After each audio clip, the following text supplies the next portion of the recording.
concurso público que eu vou fazer e pelo menos uma questão no exame da ordem vai versar sobre responsabilidade civil do Estado. É uma matéria relativamente gostosa, agradável e que é de extrema relevância para nós, tanto, como disse, que vamos fazer concurso, quanto aqueles que vão fazer o AB, quanto aqueles que vão, após aprovados na OAB, vão exercer a carreira, porque nós sabemos que a responsabilidade civil hoje é um dos institutos mais importantes na contemporaneidade. Então, seja a responsabilidade civil aí, decorrente da relação de consumo, seja a responsabilidade civil lá do direito civil mesmo, ou a responsabilidade civil do Estado, que é tema tratado aqui dentro do direito administrativo. Pois bem, vamos então dar início às nossas abordagens atinentes, concernentes ao tema. Pois bem, o que acontece? Vocês vão estudar também em direito civil, a responsabilidade civil, e aqui o nicho que a gente traz para o direito administrativo é no que concerne a responsabilidade civil do Estado. E a gente sabe que toda vez que alguém causa um dano a outrem, toda vez que alguém causa um prejuízo a outrem, fica obrigado a repará-lo, fica obrigado a indenizá-lo. Então, vamos pegar um exemplo bem simples aqui. Se eu estou andando com o meu carro pela rua, cometo uma barbeiragem no seu carro e bato no seu carro, eu te causei um prejuízo. Esse prejuízo que te causei em decorrência do meu ato vai surgir para mim a responsabilidade. Ou seja, a responsabilidade tem por escopo restaurar o equilíbrio, ou seja, restaurar a situação anterior à prática daquele ato que te causou um prejuízo. Ora, se eu bati no seu carro e te causei um prejuízo, o conserto do seu carro fica em R$ 5.000, qual a minha responsabilidade? Restaurar o equilíbrio normal, ou seja, te indenizar, te pagar os R$ 5.000 para que retornemos ao status quo, ao estado anterior à prática daquele ato que ele causou um prejuízo. Daí, a doutrina sustenta que a palavra responsabilidade vem do latim respondere, que significa a garantia da restituição ou da compensação daquele prejuízo que fora experimentado pela vítima.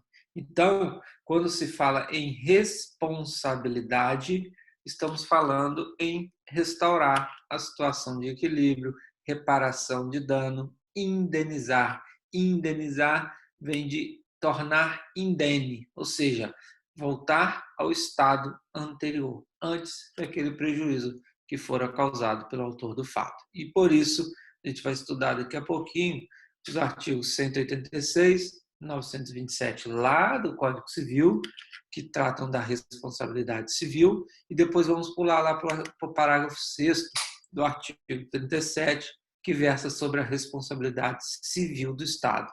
Já sabemos, então, no contexto geral, que todo aquele que causa prejuízo a outrem está obrigado a indenizar. Aquele que pratica um dano que causa prejuízo a outrem, ele está sujeito a restaurar o equilíbrio, a restaurar o status quo. Bom, esse é o contexto geral de responsabilidade. E aí, eu falei para vocês que se eu estou dirigindo meu carro, cometo uma barbeiragem, bato no seu carro, vai surgir para mim o dever de indenizar. Agora, imagine a seguinte situação: quem está dirigindo o carro é o servidor público do município de Itaperuna, tá? Está num carro oficial, e aí ele cometeu uma barbeiragem e bateu no seu carro. Ele causou um prejuízo. Veja, este motorista do município aqui de Itaperuna, ele está atuando na condição de agente público. E vocês lembram que a gente estudou agente público e falou que o ato praticado pelo agente público é imputado ao Estado, é atribuído ao Estado, aquela teoria da imputação volitiva, em outras palavras, o Estado manifesta sua vontade através dos órgãos públicos nos quais estão lotados os agentes públicos. Então, meus amigos, se quem te causou o prejuízo foi o motorista da prefeitura no exercício da função administrativa com o carro oficial, quem causou esse prejuízo foi, na verdade, a pessoa jurídica estatal, porque o ato do agente público é imputado ao Estado. Então, se quem praticou o prejuízo, quem te causou o prejuízo, quem praticou aquele ato foi o Estado, através do agente público, quem é que vai responder? A pessoa jurídica estatal. Assim, se o ato praticado pelo agente público é imputado ao Estado, é natural que este Estado, que foi quem praticou o ato, arque com a indenização, ou seja, responde pelos prejuízos patrimoniais e morais causados pelos agentes públicos no exercício da função administrativa. E é preciso que a gente já enxergue isso logo. Se o cara é servidor público, mas está no dia de folga, está no carro dele passeando e batendo no seu carro, não há que se falar em responsabilidade civil do Estado. Agora, você está lá no exercício da função administrativa, isto é, exercendo o seu munus público, aí sim ele está manifestando a vontade do Estado e tudo que ele faz é imputado ao Estado, lícito ou ilícito. E aí, se te causou um prejuízo, cabe ao Estado indenizar. Antes, então, de adentrarmos nesta seara da responsabilidade civil do Estado, a gente precisa tecer alguns comentários, ainda que breves, sobre as espécies de responsabilidade.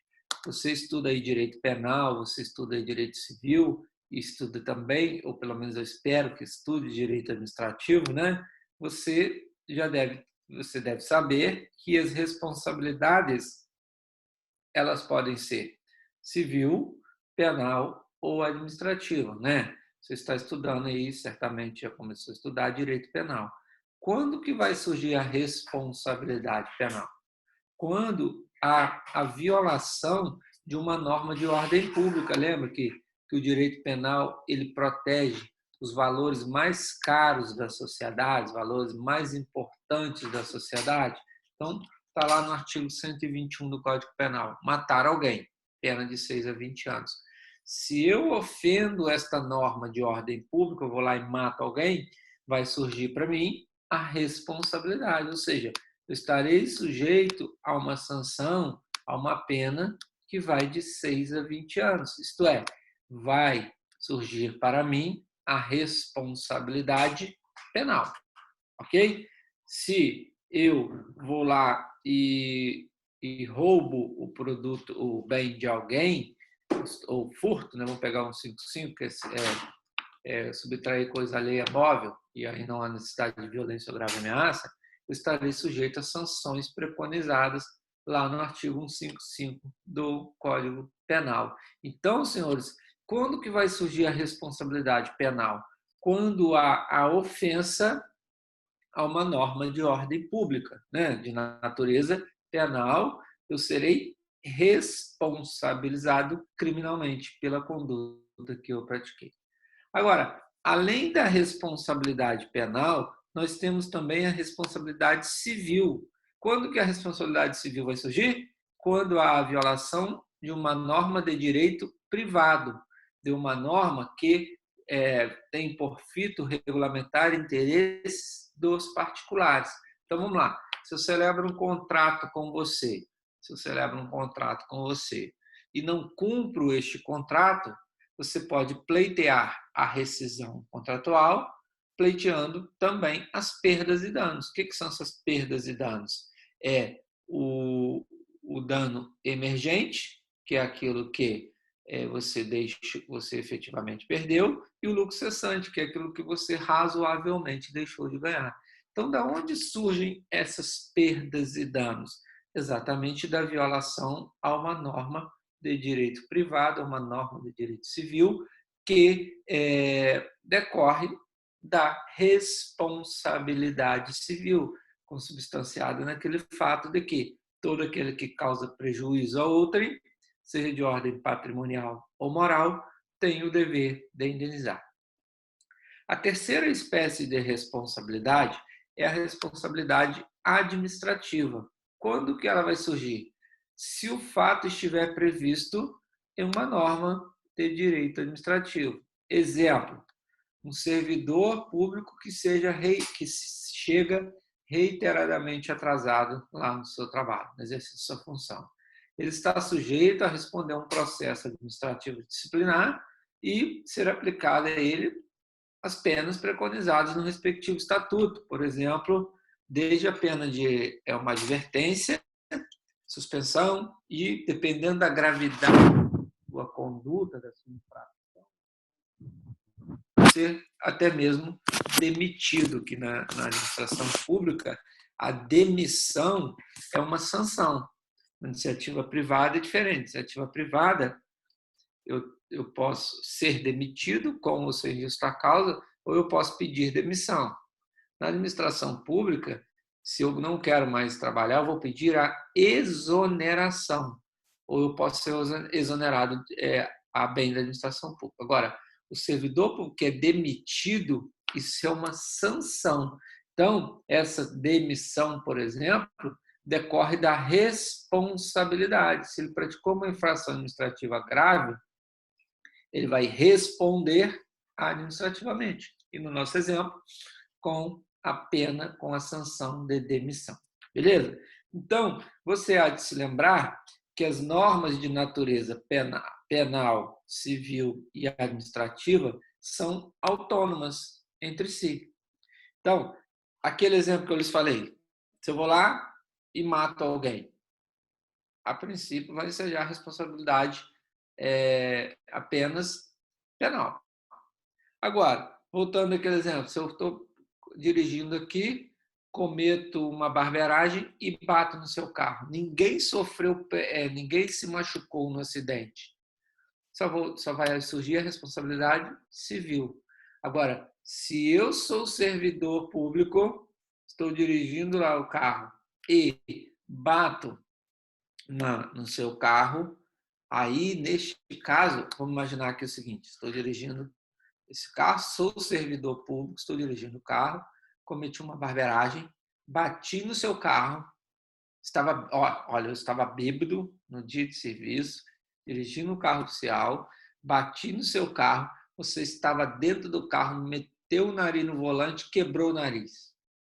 Neste caso, veja, esta conduta do servidor público, apesar de as responsabilidades civil, penal e administrativa serem independentes entre si, a conduta do servidor público vai ensejar os três tipos de responsabilidade. Civil, porque o Estado vai ter que indenizar lá o conserto do seu carro. Penal, porque se quebrou o nariz, então eu cometi um crime de lesão corporal.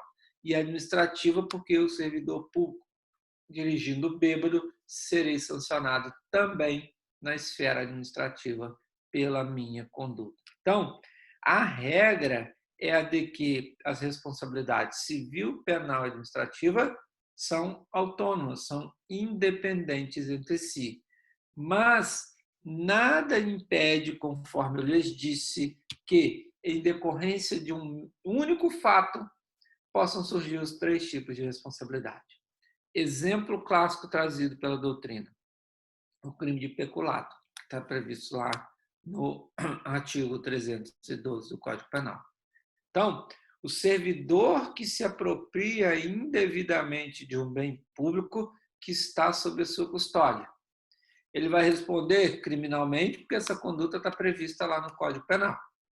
Vai responder civilmente, porque ele terá que indenizar ao Estado o valor deste bem que ele se apropriou indevidamente. E vai responder administrativamente, porque isso é uma infração administrativa prevista lá no seu estatuto. Exemplo, teve uma época que o governo do estado do Rio ele cedeu para os seus servidores um notebook para que eles pudessem trabalhar. Veja, o notebook era do estado, mas ele cedia para os professores estaduais, ficava sob a custódia, cadê você? Sob a custódia do servidor público. E aí, Imagine que um servidor público pega esse notebook, professor, precisando de dinheiro, tal, nessa crise aí de pandemia, ele pega esse notebook e vende e faz um dinheiro com isso. Veja, o que esse servidor fez? Ele se apropriou indevidamente de um bem público que estava sob sua custódia. Então, ele vendeu aquilo que não lhe pertencia. Vai surgir responsabilidade civil, porque ele vai ter que indenizar o Estado do valor daquele notebook. Responsabilidade administrativa, que pode ensejar, inclusive, a demissão. E vai responder criminalmente, porque esse fato está previsto lá no artigo 312 do Código Penal. Estão comigo? Estão dormindo? Vocês estão vivos aí, gente? É sinal de vida aí, sinal de fumaça aí, porque eu quero saber se só eu que estou dormindo ou você também. Tá ligado, né? Boa. Vamos lá, meus povos. Bom, já entendemos então que existem. Veja, gente, depois a gente vai aprofundar mais. Hoje são 6 tipos de responsabilidade, mas eu quero que a gente comece hoje falando só da civil, penal e administrativa. Então, fechamos responsabilidade civil, penal e administrativa e agora vamos entender, antes de entrarmos aqui na responsabilidade civil do Estado, vamos entender e lembrar, vocês ainda não tiveram lá em Direito Civil, então vou fazer um introitozinho aqui com vocês, do que vem a ser a denominada responsabilidade civil. Conforme eu lhes disse, a responsabilidade civil está preconizada lá nos artigos 186 e 927 do Código Civil. Olha o artigo. Alguém quer falar aí, gente? Não? Tá tranquilo? Olha o que dispõe o artigo 186 do Código Civil.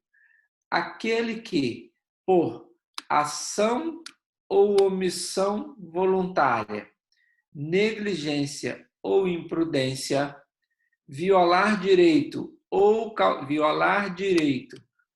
causar dano a outrem, ainda que exclusivamente moral, comete ato ilícito. E nós vamos lá para o 927. Aquele que, por ato ilícito, o que é ato ilícito? Aquele que por ação, omissão voluntária, negligência ou imprudência, viola o direito ou causa dano a outra. Então, aquele que por ato ilícito causar dano a outrem fica obrigado a reparar. Então, todo aquele que causa prejuízo, que causa dano a outrem, ainda que exclusivamente moral, tem o dever de indenizar. Não é bonito? Então, crianças, vamos lá, seguindo aqui comigo. Isso é o que dispõe o artigo 186, que faz remissão, aliás, na verdade, o 927 faz remissão ao 186 e 187, mas o 186 e o 927, eles estão casadinhos, devem ser estudados juntos. Bom, então, já vimos a fundamentação legal da responsabilidade civil. Ocorre que nós temos 2 tipos de responsabilidade civil. Nós temos a responsabilidade civil contratual, que foi aquela que eu falei para vocês. Por exemplo, eu celebrei um contrato com você, não cumpri o contrato, às vezes o próprio contrato traz lá a cláusula penal pelo descumprimento, né? E a gente estudou em direito às obrigações lá no 2º, 3º período que o descumprimento de um contrato, a rescisão do contrato por culpa, seja perdas e danos. Então, o que é perdas e danos? É a responsabilidade civil, mas quando esta decorre de um vínculo pré-existente, nós vamos chamá-la de responsabilidade civil contratual. O outro tipo de responsabilidade é a chamada responsabilidade civil aquiliana ou extracontratual. A responsabilidade civil aquiliana ou extracontratual é aquela em que não há um vínculo prévio entre as partes. Por exemplo, eu estou dirigindo meu carro, como diria a Xuxa, dirigindo meu carro, cometi uma barbeiragem e bati no seu carro. A gente não tinha nenhuma relação jurídica prévia. Este nosso vínculo surgiu a partir do momento que eu lhe causei um prejuízo. Então, esse meu dever de indenizar, essa responsabilidade é extracontratual. Nós não tínhamos um vínculo prévio e que surgiu em decorrência daquele prejuízo que eu lhe causei. Bom, então, eis a distinção entre responsabilidade civil aquiliana ou extracontratual e responsabilidade civil contratual. Pois bem, quando a gente chegar na responsabilidade civil do Estado, nós também teremos esses dois tipos de responsabilidade aqui. Extracontratual, ou aquiliana, ou contratual. Veja, e aí o que acontece? Vamos imaginar a seguinte situação. Se eu tenho uma empresa, participa do procedimento licitatório para a construção de uma obra pública, tá? Minha empresa venceu a licitação, de boa, está lá cumprindo o contrato e o Estado para de pagar. Veja, neste caso, o Estado está causando um prejuízo a mim, a minha empresa, tá? E o que a gente falou? Todo aquele que causa prejuízo a outrem tem que indenizar. Boa. Mas aonde que eu vou buscar ou como que eu vou fundamentar o meu direito de ser indenizado pelo Estado? Perceba que existe um contrato entre a minha empresa e a administração pública, porque eu participei da licitação, venci a licitação, assinei um contrato lá para a realização daquela obra pública. Se qualquer das partes descumpre aquele contrato, essa responsabilidade civil nós vamos estudar lá no capítulo próprio de contratos administrativos, tá? Então, não é disso que nós vamos falar aqui. O que nós vamos falar nesta unidade, é da responsabilidade civil do Estado extracontratual. Veja, você não tinha relação nenhuma com o Estado nesse aspecto, mas o servidor público cometeu uma barbeiragem e bateu no seu carro. Surgiu, então, um dever de indenizar do Estado, porque aquele ato é imputado, é atribuído ao Estado. Assim, senhores, em decorrência do Estado, através do agente público, ter-lhe causado um prejuízo, vai surgir para o Estado a responsabilidade civil, que será o quê? Extracontratual ou aquiliana, pois não existiu um vínculo contratual anterior entre você e o Estado no que concerne a reparação deste dano. Estão comigo? Boa! Seguindo então, crianças. E aí? Já agora, adentrando na responsabilidade civil do Estado, que é o nosso objeto de assunto acá. Estão comigo? Estão dormindo? Boa! Vamos lá, meus povos. Vocês já acordaram? Sim? Essa turma só chega atrasada, a pessoa só chega atrasada, né? Mas hoje eu cheguei na hora, hein? Fala comigo. A Melise, verdade, chegou na hora. Milagre! Então, vamos lá, meus povos. Vocês estão bem, né? Que bom. Todo mundo trancadinho dentro de casa, sem fazer arte, só tomando aquele gelol, né? Aquela gelada, né? Água bem gelada, todo assistindo lives religiosas, que eu sei, né? Ninguém assistiu o Alok, ninguém assistiu essa galera aí, né? Então, vamos lá, crianças. Adentrando, então, na questão atinente à responsabilidade civil do Estado. Primeira coisa que você tem que saber. Primeiro, você tem que dominar isso aqui para responder qualquer questão de responsabilidade civil do Estado e, de vez em quando, isso aqui é perguntado em prova também. Olha só. A Constituição Federal de 88 adotou, no que tange à responsabilidade civil do Estado, a teoria do risco administrativo. A teoria do risco administrativo, ela consagra a responsabilidade objetiva do Estado. Alguém sabe a distinção entre responsabilidade subjetiva versus responsabilidade objetiva? A resposta aí em cima, pode ler. Boa! Então, o que é responsabilidade objetiva? É aquela que afasta a necessidade de demonstração de culpa ou dolo. Eu vou falar, eu ia colocar aqui, mas no próximo slide tem os pressupostos, então vou deixar aqui que fica de forma mais organizada. Então, olha só, vejam bem, a teoria do risco administrativo, ela fundamenta o dever de indenizar na noção de risco. Por isso o risco administrativo. Caraca, nós somos geniais, né? Então, preste atenção. O que você precisa entender aqui? Esta teoria significa que compete ao Estado, lembra? O Estado, a administração pública, tem 3 funções precípuas: prestação de serviços públicos, exercício do poder de polícia e atividades de fomento. Então, com o Estado, quando ele vai prestar um serviço público, ele assume o risco de, se causar um prejuízo ao particular, independentemente da existência de culpa ou dolo, ter que indenizar. Então, por exemplo, pegar um exemplo, depois eu vou voltar nele aqui, mas só para que você entenda.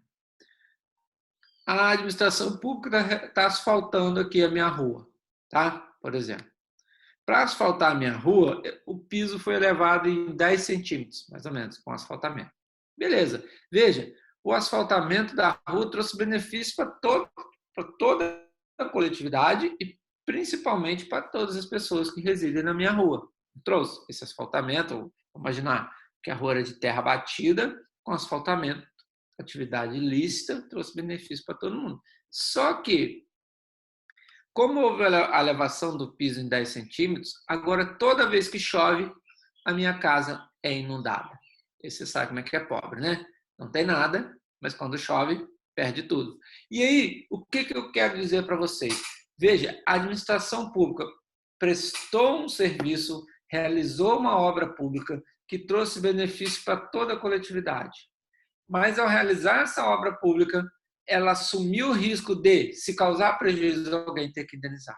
E, neste caso, mesmo que toda a coletividade tenha sido beneficiada, eu experimentei um prejuízo. Então, a administração pública tem que me indenizar, independentemente de culpa ou dolo. Por isso, responsabilidade objetiva. Não há necessidade, o dever de indenizar do Estado não está condicionado à demonstração de culpa ou dolo. Essa discussão da culpa ou dolo, ela é transferida para a ação regressiva, que daqui a pouquinho nós vamos entender isso. Então, vou pegar um outro exemplo. Nessa obra pública que estava acontecendo aqui na minha rua, o cara estava lá com a reta escavadeira, cometeu uma barbeiragem, bateu com a reta escavadeira no meu muro e derrubou o muro. Veja, está fazendo uma obra pública lá de saneamento básico que vai trazer benefício para todo mundo. Mas, em decorrência dessa obra, eu experimentei um prejuízo, que reergueu o meu muro, vai ficar lá, por exemplo, em R$5.000. Bom, então, basta que eu comprove que esse prejuízo foi causado pelo Estado, através do agente público, que vai surgir para o Estado o dever de me indenizar. Mas o Estado, na sua defesa, alega assim. Mas o meu servidor que foi barbeiro, houve lá a imprudência dele quanto a guiar aquela reta escavadeira. Eu vou olhar nos olhos do Estado e vou dizer o quê? Dodôs, a era do gelo 1, lembra dos Dodôs? Problema de vocês. Por que problema de vocês? Porque não importa para a vítima se a atuação estatal teve dolo, teve culpa, se houve imprudência, imperícia ou negligência. Basta que, e eu já passo aqui para os pressupostos da responsabilidade civil objetiva, basta que a vítima demonstre que experimentou um prejuízo em decorrência de uma conduta humana. Qual conduta humana? O piloto lá daquela retroescavadeira. E que a vítima estabeleça o nexo de causalidade. O que é isso? Faça o link, faça a ligação entre o prejuízo que ela, a vítima, experimentou e uma ação humana. Ou seja, se eu demonstrou que o meu prejuízo foi de R$ 5.000, apresento lá diversos orçamentos de pedreiros e material de construção, de que o reerguimento do meu muro vai ficar em R$ 5.000. Esse é o meu dano, esse é o meu prejuízo. Que este prejuízo foi causado por uma conduta humana, a barbeiragem lá daquele agente público que estava conduzindo aquela retroescavadeira. Então, se eu consigo ligar, eis o nexo de causalidade, se eu consigo ligar o dano que eu experimentei a esta conduta do agente público, que manifesta a vontade do Estado, surge para ele o dever de indenizar. Então, preste atenção, isso que é responsabilidade objetiva. Basta que a vítima demonstre uma ação humana, o prejuízo que experimentou e ligar, provar, demonstrar que o prejuízo que ela experimentou decorreu daquela ação estatal. Surge, então, a responsabilidade civil do Estado. Veja, na responsabilidade civil subjetiva, que não é o caso aqui, tem mais um elemento. Veja bem, não estamos falando de subjetiva, nós vamos até falar de algumas hipóteses aqui que a responsabilidade civil subjetiva vai ser aplicada. Qual o elemento que acrescenta aqui? Culpa ou dolo, culpa lato sensu, que envolve dolo e culpa stricto sensu. O que é culpa stricto sensu? Negligência, imprudência ou imperícia. Então, quando a responsabilidade for subjetiva, que não é a regra é responsabilidade objetiva, que é aquela que afasta a necessidade de demonstração de culpa ou dolo. Nossa aula já está acabando? Jesus, estou só começando. Então, quando a responsabilidade for subjetiva, crianças, que é na administração pública excepcional, exceção, portanto, além desses 3 pressupostos, quais sejam ação humana, dano e nexo causal, a vítima tem que demonstrar também que o autor do fato, que o autor do prejuízo, agiu com culpa ou dolo. Mas a regra é essa aqui, galera. Ó, responsabilidade civil objetiva. Pressupostos da... Olha aqui que eu botei para você. Ó. Pressupostos da responsabilidade civil objetiva. Boa! Todo mundo comigo? Isso! Muito perfeito. Caraca, vocês são 10. Conduta humana, dano e nexo de causalidade. Isso, eu adoro mesmo sem estar vendo vocês aqui, a participação de vocês, né? Queria muito estar vendo vocês aqui, mas vocês se escondem. Então, aliás, vocês não se escondem, né? Vocês ligam a câmera e vão bater nas nádegas de quem passa, enquanto eu fico falando aqui sozinho. Oh, dó. Vamos lá, galera. Menos de um minuto, Sara.